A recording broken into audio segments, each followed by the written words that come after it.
Hello all. இன்னைக்கு டே 52. நம்மள நிறைய பேருக்கு ஸ்கூல் காலேஜ் போறப்போ இந்த பிரேக்ஃபாஸ்ட் ஸ்கிப் பண்ற பழக்கம் இருக்குங்க. ரொம்ப வருஷமா அப்படியே பிரேக்ஃபாஸ்ட் ஸ்கிப் பண்ணியே பழகிட்டு இப்ப வீட்ல பிரேக்ஃபாஸ்ட் சாப்பிடவே முடியறது இல்லைங்க. ஆனா என்ன பண்றது, நம்ம பாடியை நம்ம தானங்க ஹெல்த்தியா பாத்துக்கணும். அதனாலதான் சரி பிரேக்ஃபாஸ்ட சாப்பிடாம இந்த மாதிரி லிக்விடா எடுத்துக்கலான்ட்டு ட்ரை ஃப்ரூட் ஜூஸ் குடிக்க ஆரம்பிச்சாங்க. நீங்களும் என்ன மாதிரி பிரேக்ஃபாஸ்ட் ஸ்கிப் பண்ணிட்டு பிரேக்ஃபாஸ்ட் சாப்பிட முடியாம இருக்கீங்கன்னா கண்டிப்பா இந்த மாதிரி ட்ரை ஃப்ரூட் ஜூஸ் குடிச்சு பாருங்க. இது ஹெல்த்தியாவும் இருக்கும், பிரேக்ஃபாஸ்ட் சாப்பிட்ட மாதிரியும் ஆயிடும். மதியம் லஞ்ச் முடிச்சுட்டு நைட் டின்னர் செய்யலான்னு ஈவினிங் எல்லாம் ரெடி பண்ணிட்டு இருந்தாங்க. எங்க பிரண்யா நான் காய்கறி கட் பண்ணிட்டு இருக்கும் போது அவளும் அதை வாங்கி கட் பண்ணி ட்ரை பண்ணுவாங்க.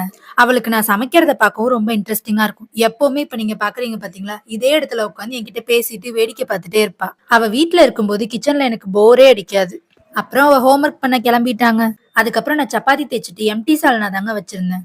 எங்க வீட்ல இருக்கவங்க எல்லாம் நான் நான்வெஜ் செய்யணும்னு நினைச்சு கிச்சன்ல வந்து பாத்துட்டு போற அளவுக்கு ஸ்மெல் வந்துச்சாங்க. சாப்பிட்டு பார்த்துட்டு ஸ்மெல்லை விட டேஸ்ட் அதை விட சூப்பரா இருக்குன்னு சொன்னாங்க. இன்னொரு வீடியோல பார்க்கலாம். பாய்.